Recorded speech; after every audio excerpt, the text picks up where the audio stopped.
होगा में आपका स्वागत है। मैं हूं सुशांत सिन्हा। नमस्कार, मैं हूं आपके साथ Shiri. Central bureau of investigation यानी सीबीआई इस वक्त central bureau of intra allegation ज्यादा नजर आ रही है। देश में हर निष्पक्ष जांच के लिए जिस सीबीआई पर भरोसा किया जाता रहा, वही सीबीआई इस वक्त ऐसे दौर से गुजर रही है कि समझ नहीं आ रहा कि किस पर भरोसा किया जाए। सीबीआई प्रमुख आलोक वर्मा पर या सीबीआई में नंबर 2 राकेश अस्थाना पर। देश के इतिहास में पहली बार आज उसी निष्पक्ष जांच एजेंसी के 2 बड़े अफसर भ्रष्टाचार के दलदल में फंसे हुए हैं। सीबीआई में 2 टॉप ऑफिसर्स के बीच छिड़ी जंग के बाद कई और अफसर इसके लपेटे में आ गए हैं। इस मामले में सरकार ने सीवीसी की सिफारिश मिलने के बाद बेहद सख्त फैसला लिया और सीबीआई डायरेक्टर आलोक वर्मा और स्पेशल डायरेक्टर राकेश अस्थाना को छुट्टी पर भेज दिया। सूत्रों के मुताबिक सीवीसी ने सरकार को सिफारिश की थी कि जिस तरह से सीबीआई के 2 शीर्ष अधिकारियों में जंग चल रही है, उससे एजेंसी की साख पर बट्टा लग रहा है। ऐसे में इन अफसरों को जबरन छुट्टी पर भेज दिया जाना चाहिए। वहीं आधी रात में सीबीआई हेडक्वार्टर में छापेमारी के बाद आज दोनों अफसरों पर कार्रवाई की गई। इसके साथ ही एम नागेश्वर राव को कार्यवाहक निदेशक की जिम्मेदारी सौंपी गई है। इस बीच सीबीआई डायरेक्टर आलोक वर्मा केंद्र के फैसले के खिलाफ सुप्रीम कोर्ट पहुंच गए हैं। उन्होंने खुद को छुट्टी पर भेजे जाने के फैसले को चुनौती दी है। 26 अक्टूबर को इस मामले की सुनवाई हो सकती है। नागेश्वर राव को जांच एजेंसी का अंतरिम प्रमुख नियुक्त किए जाने के फैसले को भी चुनौती दी गई है। सुप्रीम कोर्ट ने आलोक वर्मा की याचिका को स्वीकार भी कर लिया है और अब इस मामले की सुनवाई शुक्रवार को हो सकती है।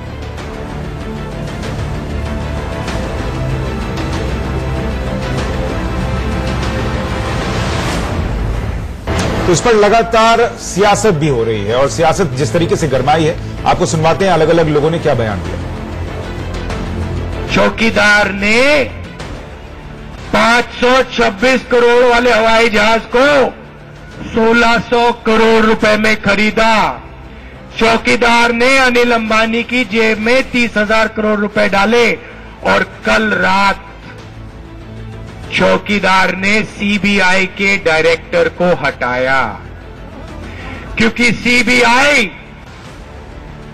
सीबीआई राफेल पर सवाल उठा रही थी। हिस्टोरिकली इसकी छवि रही है कि कोई भी गंभीर मामला देश में आता है तो लोग कहते हैं कि सीबीआई की जांच करवा लीजिए क्योंकि उसकी एक इंस्टीट्यूशनल इंटेग्रिटी है। हम ये भी अफोर्ड नहीं कर सकते कि देश के बाहर जिन लोगों पे आरोप लगते हैं वो हमारी इन्वेस्टिगेटिव एजेंसी के खिलाफ उंगली उठा पाए। इसलिए सीबीआई की इंस्टीट्यूशनल इंटेग्रिटी बनाए रखना और उसको बनाने की दिशा में कदम उठाना ये अपने आप में अनिवार्य है।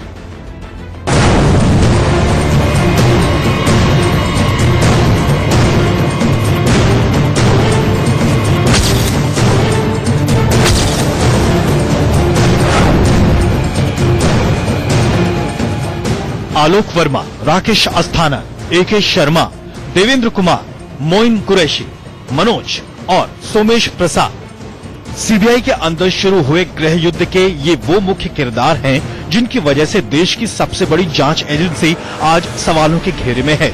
दरअसल सीबीआई पूर्व डायरेक्टर आलोक वर्मा और स्पेशल डायरेक्टर राकेश अस्थाना के बीच जंग उसी दिन शुरू हो गई थी जिस दिन राकेश अस्थाना को स्पेशल डायरेक्टर बनाया गया। 1 साल पहले अक्टूबर 2017 को आलोक वर्मा ने सीवीसी के नेतृत्व वाले 5 सदस्यीय पैनल की बैठक में अस्थाना को स्पेशल डायरेक्टर प्रमोट किए जाने पर आपत्ति जताई। डायरेक्टर आलोक वर्मा को राकेश अस्थाना के स्पेशल डायरेक्टर बनाने पर ऐतराज था। उनका कहना था कि स्टर्लिंग बायोटेक मामले की सीबीआई जांच के दायरे में राकेश अस्थाना भी हैं, इसलिए उनको सीबीआई में स्पेशल डायरेक्टर बनाना गलत है।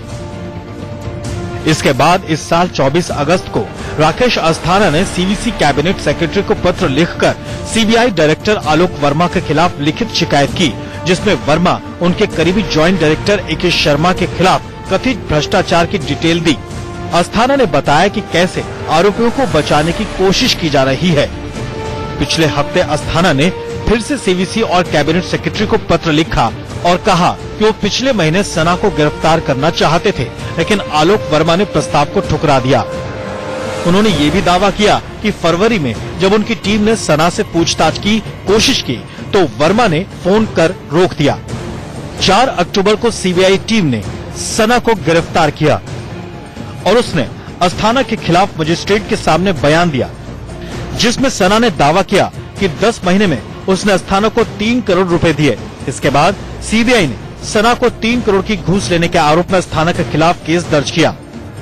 इधर सीबीआई के 2 टॉप अफसरों को सरकार ने डैमेज कंट्रोल करने के लिए छुट्टी पर भेज दिया है और नागेश्वर राव को सीबीआई का अंतरिम डायरेक्टर नियुक्त किया है। उधर आलोक वर्मा केंद्र के इस कदम के खिलाफ सुप्रीम कोर्ट पहुंच गए हैं। सुप्रीम कोर्ट ने आलोक वर्मा की याचिका स्वीकार कर ली है और इस मामले की सुनवाई शुक्रवार को हो सकती है। राकेश सिंह के साथ सोनू कुमार, दिल्ली, इंडिया न्यूज।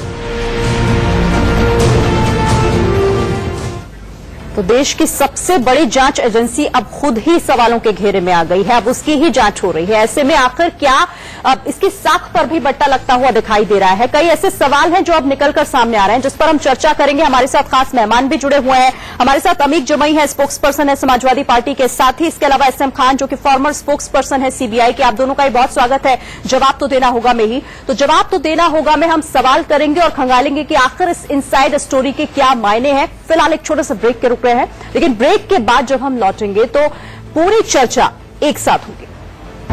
हड़ताल कर रही है और इसीलिए सवाल सीबीआई से जुड़ा ही हुआ है कि आखिर ये सब सीबीआई में चल क्या रहा है।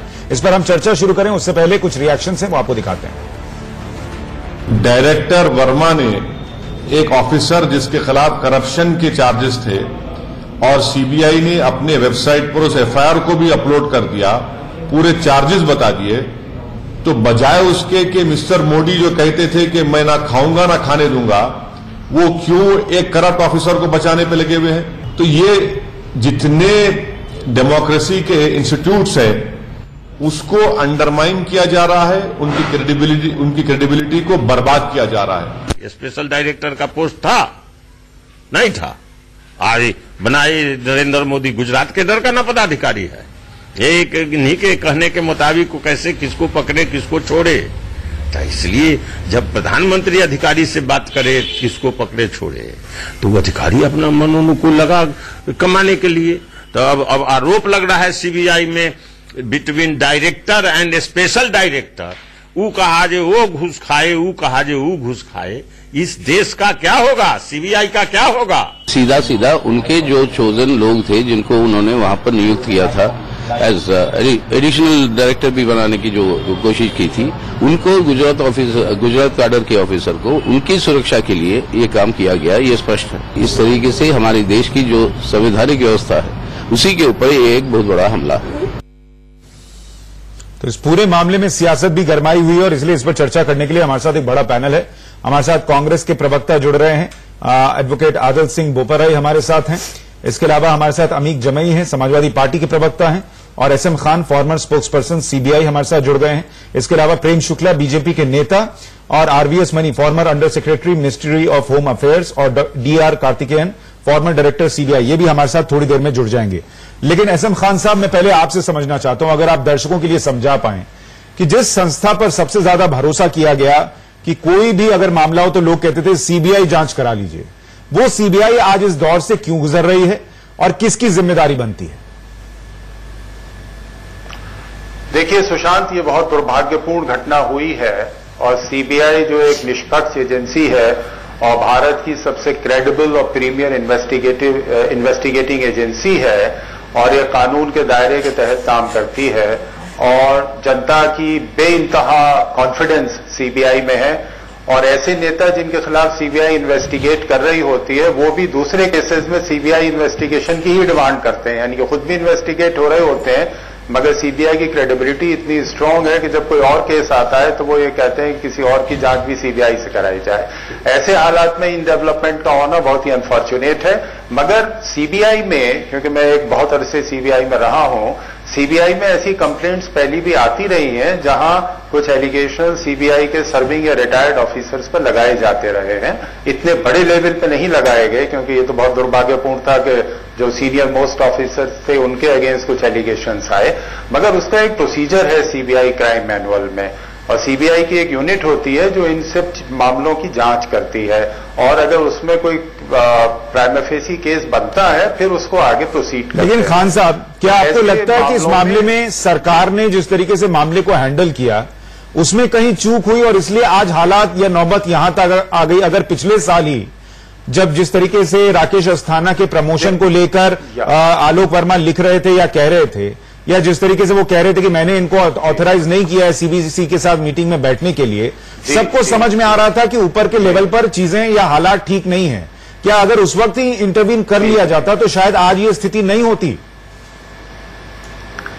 देखिए, जैसा कि आप सब लोग जानते हैं, एक संस्था है सेंट्रल विजिलेंस कमीशन, और सीबीआई का जो अभी 98 में there was a Supreme Court judgement Vineet Narayan versus Union of India, जो पॉपुलरली नोन है हवाला केस के तौर पर, उसमें सीबीआई के वर्किंग के बारे में कुछ गाइडलाइंस सुप्रीम कोर्ट ने ले डाउन की थी, जिसमें एक गाइडलाइन ये भी थी कि सीबीआई का सुपरिंटेंडेंस जो है गवर्नमेंट में डायरेक्टली वेस्ट ना करके सेंट्रल विजिलेंस कमीशन में वेस्ट किया जाएगा, और सेंट्रल विजिलेंस कमीशन ये देखेगा कि सीबीआई एक निष्पक्ष एजेंसी के तौर पर काम करती रहे, और अगर इसमें कोई देखता है कि कोई भी चीज इसको वायलेट कर रही है तो उसका कॉग्निजेंस ले। तो मैं कहीं ना कहीं ये कहूंगा कि सीबीसी ने इसमें देरी की है, सेंट्रल विजिलेंस कमीशन ने, और सेंट्रल विजिलेंस कमीशन को इन सब चीजों का कॉग्निजेंस बहुत पहले लेना चाहिए था। अभी भी ले रहे हैं तो अच्छा है, देर आए दुरुस्त आए, और central vigilance commission is vested with superintendence of CBI.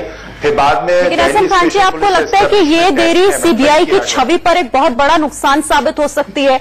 क्योंकि भरोसा तो कहीं ना कहीं उठ ही जाएगा, क्योंकि नंबर 1 और नंबर 2 के अधिकारी ही आपस में आरोप लगा रहे हैं। बिल्कुल सही कह रही हैं, छवि पे असर पड़ता है, और मैं ये समझता हूं कि सीबीआई की छवि फिर एक दिन उभरेगी, क्योंकि सीबीआई में बड़े कमिटेड लोग हैं, बड़े कमिटेड डेडिकेटेड ऑफिसर्स हैं, और सीबीआई एक बहुत ही बड़ी ऑर्गेनाइजेशन है और बहुत ही महत्वपूर्ण ऑर्गेनाइजेशन है, और ऐसी घटना बहुत दुखद है। ये एक बहुत क्राइसिस का फेस है, मगर मुझे पूरी उम्मीद है कि ये एक टेम्परेरी फेज होगा और सीबीआई फिर उसे उम्मीद तो ये हम लोग भी कर रहे हैं सर, लेकिन वो टेम्परेरी फेज कितना नुकसान पहुंचा कर जाएगा ये देखना होगा। आदिल सिंह साहब, इस पूरे मामले में सरकार ने फैसला लिया कि भाई जो 2 लोग आरोपों के दायरे में हैं, दोनों ही बहुत सीनियर हैं, और या कह लीजिए नंबर 1 नंबर 2 हैं, और दोनों को अगर आप छुट्टी पर नहीं भेजेंगे तो फिर जांच निष्पक्ष कैसे होगी? अब कांग्रेस इस पर सवाल उठा रही है, क्या ये उचित है और आधार क्या है इसका? देखिए मेरे मित्र, मुझे लगता है आपने विनीत नारायण की जजमेंट नहीं पढ़ी सुप्रीम कोर्ट की, जो बहुत स्पष्ट कहती है कि सरकार सीबीआई डायरेक्टर को नहीं रिमूव कर सकता। विनीत नारायण की जजमेंट में कहा गया है कि केवल सिलेक्शन कमेटी ही सीबीआई डायरेक्टर को रिमूव कर सकती है, पहली बात। दूसरी बात, जो 2014 में अमेंडमेंट की गई थी सीबीआई एक्ट में, वहां स्पष्ट कर दिया गया था कि सिलेक्शन कमेटी होती है प्रधानमंत्री, चीफ जस्टिस ऑफ इंडिया और लीडर ऑफ ऑपोजिशन। सो जो ये ऑर्डर पास किया है भारत सरकार ने, मोदी साहब के महकमे ने, ये गैर कानूनी है। और क्या उसमें यह भी लिखा है कि सीबीआई डायरेक्टर को छुट्टी पर नहीं भेज सकते? मैं आपको पढ़ देता हूं मेरे मित्र, शायद आपको नहीं पता हो। The transfer of an incumbent director, CBI, is an extraordinary situation, including the need for him to take up a more important assignment. Should have the approval of the selection committee. मैं underline करता हूं और फिर से दोहराता हूं, should have the approval of the अब जरा रुकिएगा एसएम खान साहब, क्या छुट्टी पर भेजा जाना और ट्रांसफर करना या हटाना एक ही चीज होती है? देखिए, ट्रांसफर कराना और करना और छुट्टी पे भेजने में थोड़ा डिफरेंस तो है, क्योंकि यहां पे ट्रांसफर नहीं है। और ये मैं एग्री करूंगा कि फिक्स टेन्योर है, और सुप्रीम कोर्ट ने क्लियरली ये कहा कि 2 साल से पहले डायरेक्टर सीबीआई को नहीं हटाया जा सकता without the permission of the selection panel. Selection panel उस समय कुछ और होता था, इस समय कुछ और है। अब ये नियुक्ति लोकपाल के अंतर्गत होती है। ठीक है। अब ये सुप्रीम कोर्ट इसमें कॉग्निजेंस लेगा कि वो इसमें क्या डिफरेंस समझते हैं ट्रांसफर में और छुट्टी पे भेजे जाने में। और आदिल भाई, ये आपने भी सुना, छुट्टी पर भेजने ताकि निष्पक्ष जांच हो सके और ट्रांसफर करने या हटा देने में फर्क है। लेकिन क्या आप ये चाहते थे कि 2 व्यक्ति और दोनों ही सीनियर है, नंबर 1 और नंबर 2, दोनों पर आरोप है, तो क्या उनमें से एक के आरोप को सही मानते हुए दूसरे पर कार्रवाई हो जाए, या दोनों को हटा के निष्पक्ष जांच हो? देखिए भाई साहब, आपको समझना पड़ेगा कि इसका इफेक्ट क्या है। ट्रांसफर और डाइवेस्टिंग ऑफ अथॉरिटी, जो चिट्ठी भेजी गई है, लेटर भेजी गई है वर्मा साहब को, उधर कहा गया है डाइवेस्टिंग ऑफ अथॉरिटी। अगर आप किसी को ट्रांसफर करोगे या उसकी अथॉरिटी से उसे डाइवेस्ट करोगे, उसका सम इफेक्ट यह होता है कि वो अपनी पोजीशन में कंटिन्यू नहीं हो सकता। अब ये खान साहब से अब ये भी पूछ लीजिएगा कि विनीत नारायण के पीछे सुप्रीम कोर्ट का रैशनल क्या था। उसका रैशनल यह था कि सीबीआई को पॉलिटिकल इन्फ्लुएंस से इंसुलेट किया जाए। सो जब सरकार सिलेक्शन कमेटी की अनुमति के बिना सीबीआई डायरेक्टर को अथॉरिटी से डाइवर्स करता है, इसका सीधा सीधा यह है कि उसे उसकी पॉलिटिकल इंटरफेरेंस ऑफिस में किया गया है, पहली बात। दूसरी बात आपको समझना पड़ेगा, राकेश अस्थाना कौन है। राकेश अस्थाना नरेंद्र मोदी साहब का ब्लू आइड अफसर है गुजरात से। जब इसकी नियुक्ति की गई थी सीबीआई में, तब भी कहा गया था कि इसका संदेशवरा, जो संदेशवरा बिल्डर्स है, संदेशवरा ग्रुप ऑफ इंडस्ट्रीज है, जो भगौड़े हैं, 5,000 करोड़ रुपए लेके हिंदुस्तान के बैंकों का पैसे लेके हिंदुस्तान से फरार हुए हैं, उस केस में सर मुझे ये भी पता है कि राकेश अस्थाना वो शख्स है जिसने चारा घोटाले पे बहुत अहम भूमिका निभाई और आज लालू यादव जो है वो जेल की सलाखों के पीछे हैं। मुझे ये भी पता है कि राकेश अस्थाना वो शख्स हैं जिन पर पहले भी पिछले साल आरोप लगा और सीवीसी ने उनको क्लीन चिट दी और उनकी प्रमोशन की गई। तो हम ये देखें या आपके हिसाब से देखें कि वो नरेंद्र मोदी के ब्लू आइड बॉय हैं? देखिए, आपको जो देखना है आप देखी जाए। मैं देश नहीं, हम तो सच देखेंगे ना सर, आपके हिसाब से थोड़ी देखेंगे कि आप बोल देंगे वो नरेंद्र मोदी के ब्लू आइड बॉय हैं तो हम वही देखेंगे। नंबर 2 पर आप पहले ही बोलते हैं उनको हटाने के लिए। मैं जो बोलना चाहता हूं मैं बोल दूं, जो आप बोलना चाहते हैं वो सही बात बोलिएगा तभी बोलेंगे ना, उस पर काउंटर क्वेश्चन तो करेंगे। जो आप देखिए, सही बात ये देखिए, अगर आप भारतीय जनता पार्टी के प्रवक्ता बनना चाहते हैं, वो आपको लग सकता है, वो आपको लग सकता है। मैं एंकर हूं, मेरा काम है काउंटर क्वेश्चन करना जो दर्शक के मन में आएगा। आपको अगर दिक्कत है, आप उसका जवाब नहीं दे सकते तो आप बोल दीजिए। मैं उत्तर दे दूं? हाँ दीजिए। मैं उत्तर दे दूं। आपके पास सुन लिया, कृपया करके कष्ट करिए 30 सेकंड सुनने का। पूरे देश को पता है कि राकेश अस्थाना को सीबीआई डायरेक्टर की ऑब्जेक्शन के बावजूद अपॉइंट किया गया था, पहली बात। दूसरी बात, राकेश अस्थाना विजय माल्या का केस इन्वेस्टिगेट कर रहा है। यह भी आपको पता होगा, आप ज्ञानी हैं, आप एंकर हैं, कि विजय माल्या के केस में लुकआउट सर्कुलर को डाइल्यूट किया गया था, इंटीमेशन बनाया गया था, जिसके कारण विजय माल्या देश छोड़कर भाग गया था। ये तो मैटर ऑफ फैक्ट है, आप एंकर हैं, इस पे अपना मुझे ये बताइए ना सर, आप तो वकील हैं, मुझे ये बताइए कि जब पिछले साल ये कहा गया कि राकेश अस्थाना का प्रमोशन नहीं होना चाहिए तो सीवीसी ने इस बात को क्यों खारिज किया? सुप्रीम कोर्ट ने इस पर रोक क्यों नहीं लगाया? ये भी बता दीजिए आप फिर।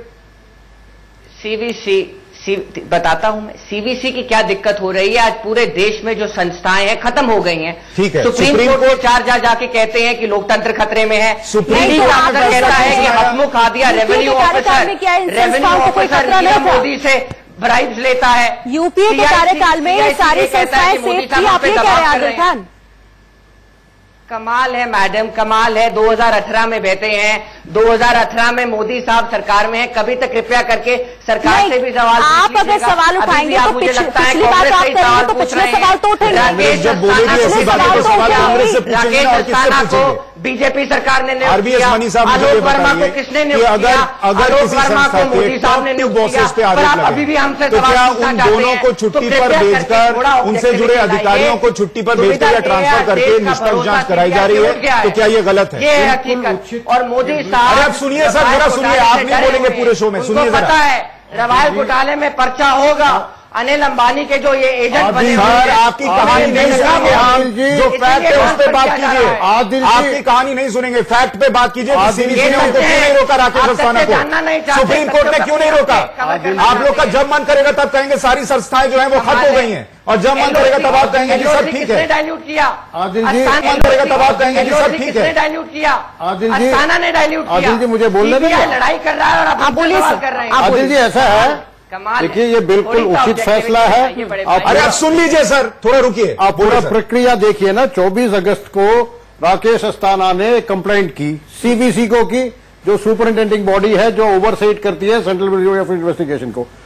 उन्होंने 14 चिट्ठी मांगी 14 सितंबर को। उसके बाद 24 तक उन्होंने सारे डॉक्यूमेंट्स मांगे थे जिसके कंप्लेंट के रिलेटेड जितने फाइल्स थे। ठीक है, उसके बाद 24 सितंबर को तक नहीं दिया गया। फिर रिपीटेड रिमाइंडर के बाद सीबीआई ने रिकमेंड किया था, because of the crisis, because ये आरोप और प्रति आरोप का सिलसिला जारी हो गया इसी संदर्भ में। तो आप प्लीज, आप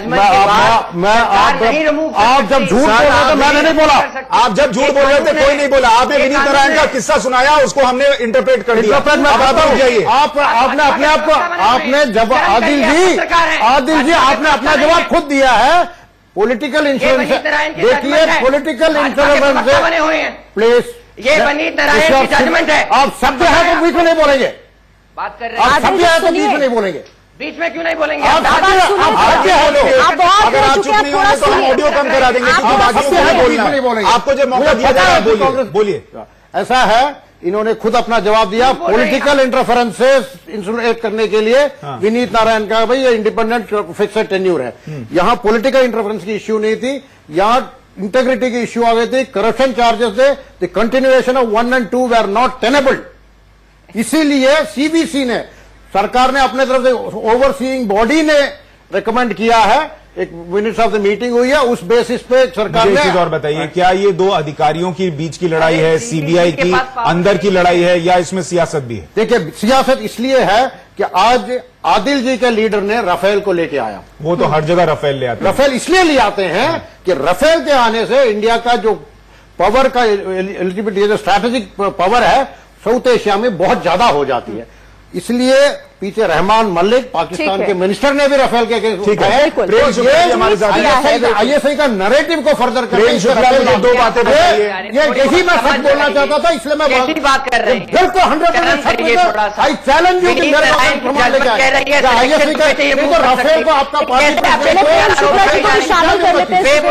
प्रेम शुक्ला जी बताइए कि क्या अगर आप इस तरह की जो आपने कार्रवाई की है, ये कुछ वक्त पहले कर लेते, थोड़ा जल्दी कदम उठाते, तो सीबीआई पर जो सवाल उठ रहे हैं या फिर उसकी साख पर जो बट्टा लग रहा है, वो शायद नहीं लगता इतना ज्यादा।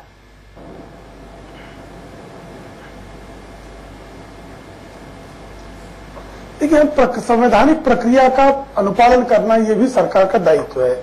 सीवीसी जो उसकी सुपरवाइजिंग बॉडी है, सीबीआई नाम की संस्था को सुपरवाइज करेगी। विनीत नारायण के मामले में सर्वोच्च न्यायालय ने स्पष्ट कहा है, वो सुपरवाइजिंग बॉडी के पास लेना है। सीबीसी अभी तक उस पर कोई रिकमेंडेशन, कोई निर्णय लेने की स्थिति में आती नहीं है। सीबीआई जिनके खिलाफ कंप्लेंट है, और इसमें आप जाने कि विनीत नारायण जिनका हवाला घोटाले में नाम है, उन्हीं विनीत नारायण की कंप्लेंट डायरेक्टर सीबीआई के। प्रेम शुक्ला जी, आपके ऑडियो में कुछ प्रॉब्लम है, मैं थोड़ी देर में आपके पास आता हूं। अमीक भाई, मैं आपके पास आ रहा हूं, उससे पहले एक जवाब लेना चाहता हूं एसएम खान से, फिर मैं आपके पास आ रहा हूं। अमीक भाई, एसएम खान साहब, मुझे एक बात बताइए। राहुल गांधी आज इस पूरे मामले में राफेल को खींच कर ले आए। उन्होंने कहा कि आलोक वर्मा जो हैं, उन्होंने राफेल को लेकर जानकारी मांगी थी, इसलिए उन पर यह कार्रवाई हो रही है। क्या यह संभव है? मुझे यह बताइए, आप इतने साल से सीबीआई में रहे और हम लोग भी पत्रकारिता करते हैं, इस देश में क्या सीबीआई अपनी मर्जी से कह सकती है कि मुझे राफेल डील के बारे में जानकारी दीजिए? संभव ही नहीं है।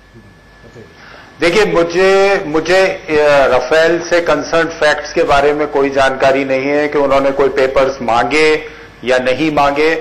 और मैं आपसे पूछ रहा हूं सर, क्या यह संभव है कि सीबीआई डायरेक्टर अपनी मर्जी से किसी रक्षा सौदे को लेकर कहे कि मुझे जानकारी दीजिए?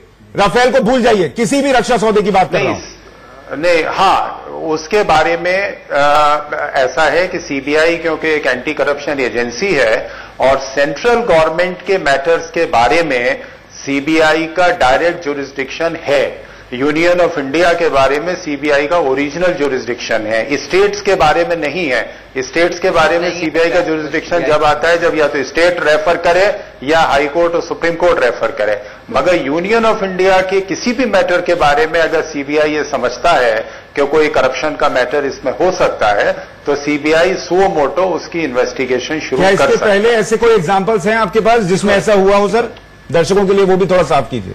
मैं इमीडिएटली एग्जांपल्स तो नहीं दे पाऊंगा, मगर सीबीआई ने ऐसे मामलों में कि जहां सीबीआई को शक कोई करप्शन का अगर होता है तो सीबीआई उसके लिए वो गवर्नमेंट से डॉक्यूमेंट्स भी मांग सकते हैं, प्रिलिमिनरी इंक्वायरी भी सेटअप कर सकते हैं। मुझे ये पता नहीं कि इस मामले में उन्होंने कुछ किया है या नहीं किया है, मुझे बिल्कुल जानकारी नहीं है ना। मैं इस मामले में कुछ नहीं करना चाहूंगा।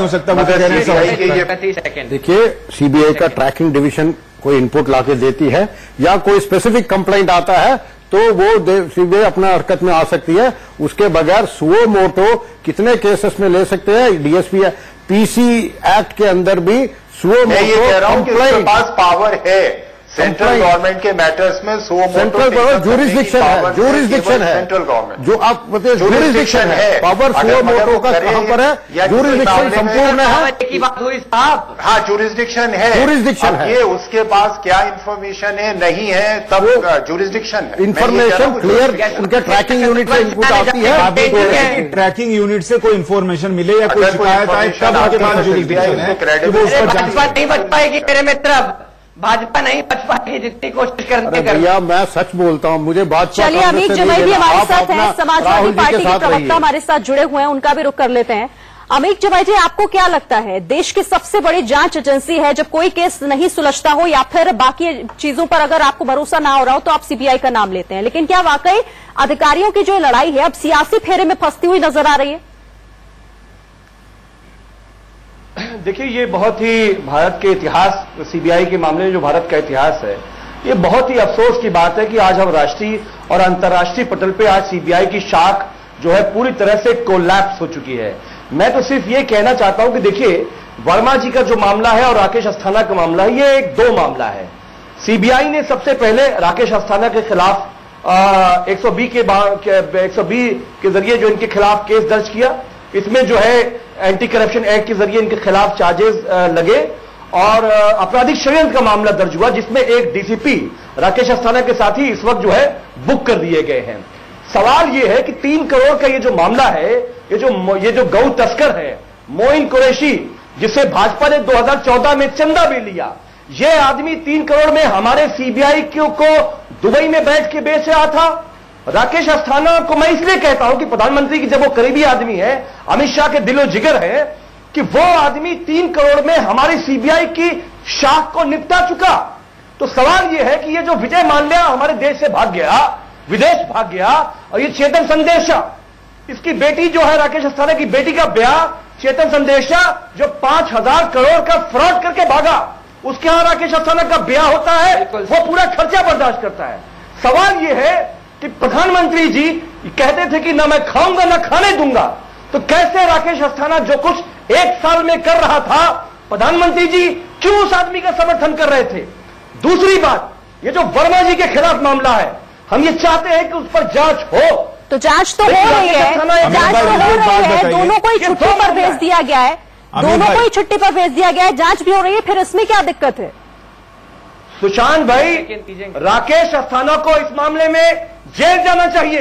अरे तो जांच के बाद ही तो सारी चीजें तय होंगी, आप ऐसे कैसे कह सकते हैं? भाई मैं तो ये कह रहा हूं अमित भाई, मैं सिर्फ इतना कह रहा हूं कि राकेश अस्थाना हो, आलोक वर्मा हो या दूसरे लोग हो, जो भी सर, मैं ये कह रहा हूं अमित भाई, मेरा सवाल सुनिए। वर्मा जी ने जो कहा है कि अमित भाई, हम कह रहे हैं उनकी अमित भाई मैं सिर्फ उनकी जांच करिए। अरे जांच तो हो रही है अमित भाई, मेरा सवाल सुनिए। जांच तो हो रही है, आप और हम थोड़ी ना तय कर सकते हैं कि किसे जेल जाना चाहिए करके, जबकि एक ये वांछित आदमी है। अमित भाई मेरा सवाल ये है, इसके ऊपर इल्जाम है। अमित भाई सुन लीजिए ना, अमित भाई सुन लीजिए, दागदार आदमी को जो है हमारी फोर्स के अंदर। अमित भाई मेरा सवाल सुन लीजिए, मैं ये कह रहा हूं कि चाहे आलोक वर्मा हो चाहे राकेश अस्थाना हो, जो दोषी मिले उसको जेल भेजिए, क्योंकि सीबीआई पर जिस तरीके से तोहमत लगी और उसकी छवि को जो नुकसान हुआ वो पूरे देश के लिए नुकसानदेह है, हमारे आपके सबके लिए नुकसानदेह है। पर मैं सिर्फ इतना पूछ रहा हूं कि अभी शुरुआती तौर पर जो जानकारी मिल रही है उसमें हम ये कैसे मान लें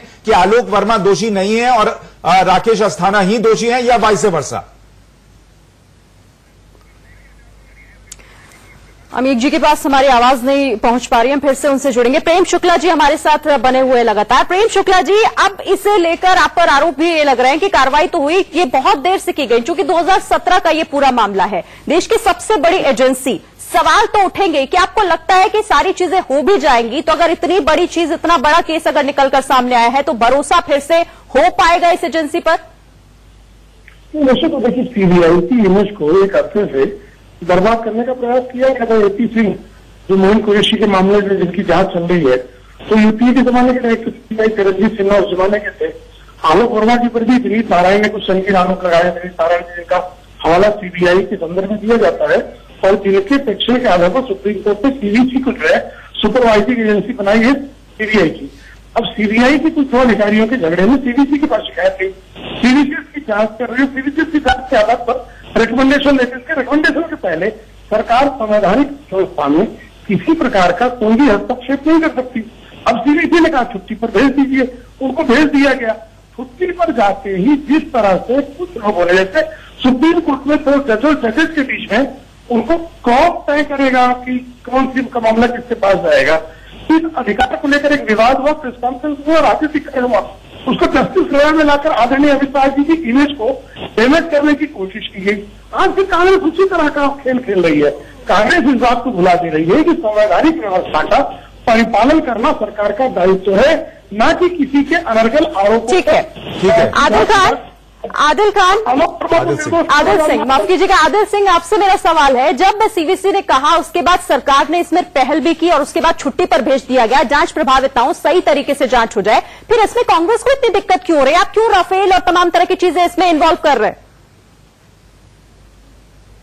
मैडम दुविधा ये है आपका सवाल जहां से आता है, यहाँ इग्नोरेंस है, और इग्नोरेंस ये है कि विनीत नारायण की जजमेंट, मैं आपको सरल तरीके से समझाता हूं।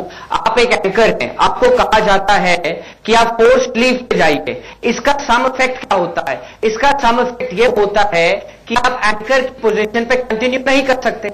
अगर आपको टर्मिनेट किया जाता है कि आपको फोर्स्ड लीव पे जाया जाता है, इफेक्ट ये होता है कि आप अपना फंक्शन निभा नहीं सकते, पहली बात।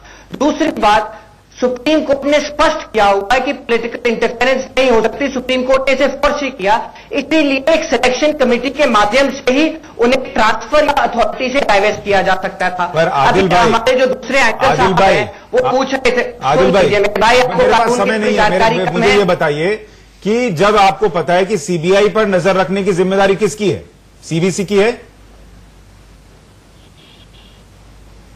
सीबीसी की है ऑन इन्वेस्टिगेशन। और अगर सीबीसी कह रही है कि दोनों अधिकारियों को छुट्टी पर भेज के जांच होनी चाहिए, ट्रांसफर की बात सरकार को क्या करना चाहिए? तब उसमें सिलेक्शन कमेटी, ये समझना नहीं चाहते, आपको कितनी बार समझाऊंगा, जब मुद्दा आता है उस सर आप गलत बात समझाएंगे तो कोई नहीं समझेगा, सही बात समझाएंगे तो हर कोई अथॉरिटी का, तब सिलेक्शन। देखिए आपके कहने से फर्क नहीं पड़ रहा, कानून बहुत स्पष्ट है, परसों देश के आगे सच आ जाएगा। पर मैं ये चीज बोलूं, यशवंत सिन्हा, शत्रुघ्न सिन्हा ने राफेल के मामले में कंप्लेंट सीबीआई डायरेक्टर को दी थी, और अभी ये तो मनी साहब भी, भाजपा के मनी साहब भी मान रहे हैं कि सीबीआई के पास पावर है। ठीक है, जब उनके पास कंप्लेंट आती है, भाजपा का नहीं हूं, मैं लोगों की दिक्कत ये है सर, इनको जो सवाल गलत लगे या इनको तकलीफ है जवाब देने में, तो एंकर को भाजपा का बता देंगे, गेस्ट को भाजपा का बता देंगे, तार्किक बात नहीं कर पाते। विनीत नारायण के मूल, आप विनीत नारायण जजमेंट के मूल स्पिरिट पे जाइए, चौकसी को बताया, टेक्निकलिटी से मत रहिए, राकेश अस्थाना को पॉलिटिकल। चलिए ठीक है, अभी हमारे पास वक्त इतना ही था, लेकिन इस पूरे मामले पर जो सियासत हो रही है वो उतनी ही नुकसानदेह है सीबीआई की छवि के लिए, इस देश के लिए, जितनी की सीबीआई में दो बॉसेस के बीच में जिस तरीके से ये पूरा मामला आगे बढ़ता चला गया। आप सभी का बहुत शुक्रिया इस चर्चा में जुड़ने के लिए। जवाब तो देना होगा, मैं आज के लिए